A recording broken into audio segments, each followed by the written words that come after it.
तो मेरे YouTube channel पर मैं आपका स्वागत करता हूं और राष्ट्रपिता महात्मा गांधी जी की अमर कहानी के अगले भाग में अब हम प्रवेश कर रहे हैं।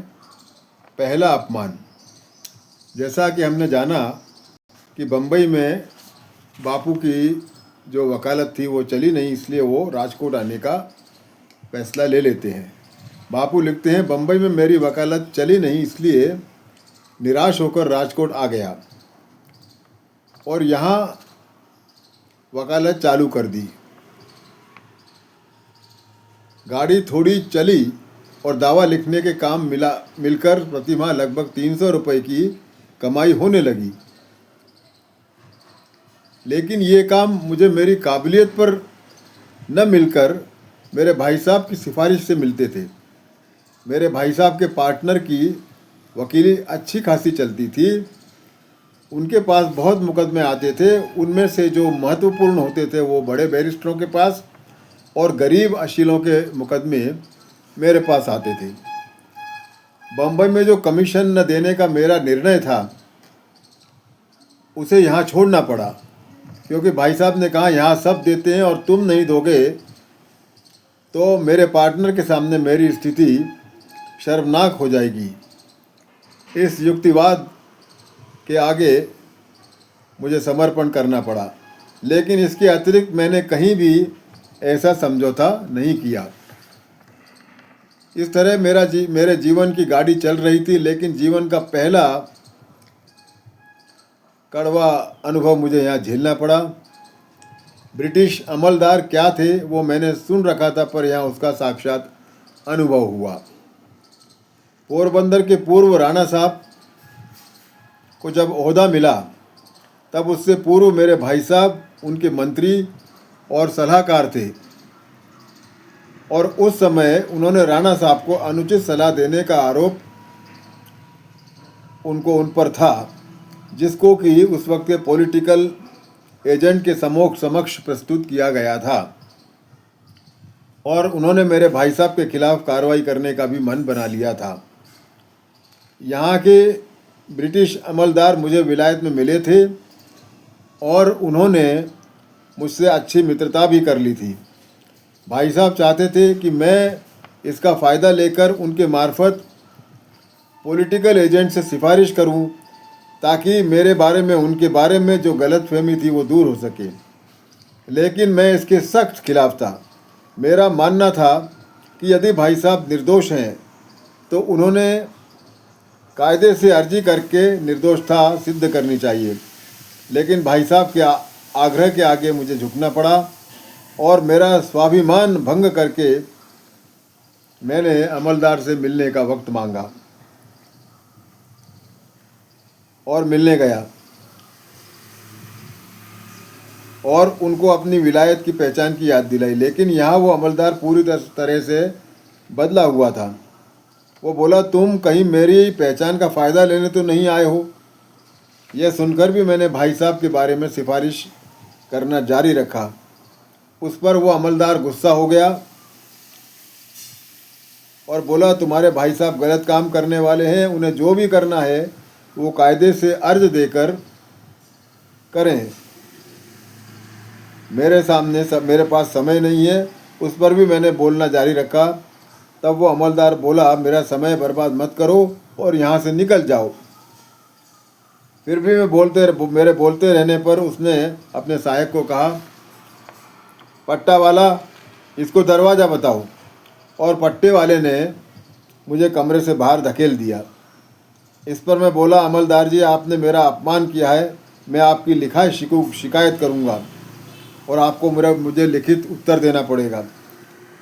इस पर वो अमलदार बोला, ठीक है, आप लिखित शिकायत करिए, मैं आपको लिखित उत्तर भेजता हूँ। और उसने उत्तर में लिखा कि मैंने जो किया है वो उचित किया है। आप जा नहीं रहे थे और आपको बाहर निकालने के लिए ही थोड़ा बल प्रयोग मेरे पट्टेदार ने किया। आपको जो करना है वो करिए। और इस उत्तर को मैं अपमानित होकर अपनी जेब में रखकर घर आया।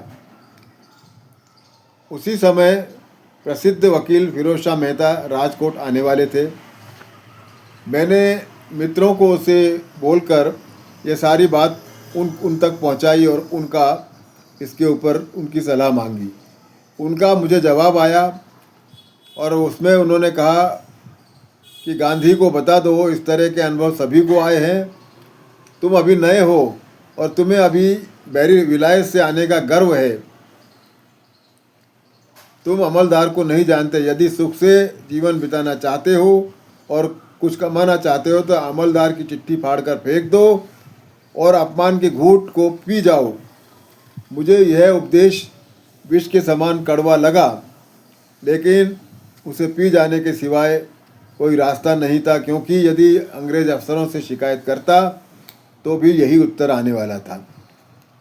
उसके बाद मैंने किसी की सिफारिश न करने का निर्णय लिया। दक्षिण अफ्रीका जाने की तैयारी। बापू लिखते हैं कि उस अमलदार के पास जाना मेरी गलती थी, लेकिन उसने जो मुझसे व्यवहार किया उसके सामने मेरा दोष अल्प था। लेकिन आगे मेरे अधिकतर काम उसके पास ही होते थे, अतः खुशामद करना और उसकी शिकायत न करना यह मुझे मान्य नहीं था। इस बीच काठियावाड़ की राजनीतिक हलचलों की मुझे जानकारी मिली। काठियावाड़ बहुत से छोटे बड़े राजे रजवाड़ों का प्रदेश था और यहाँ बहुत सी राजनीतिक उठापटक चलती रहती थी।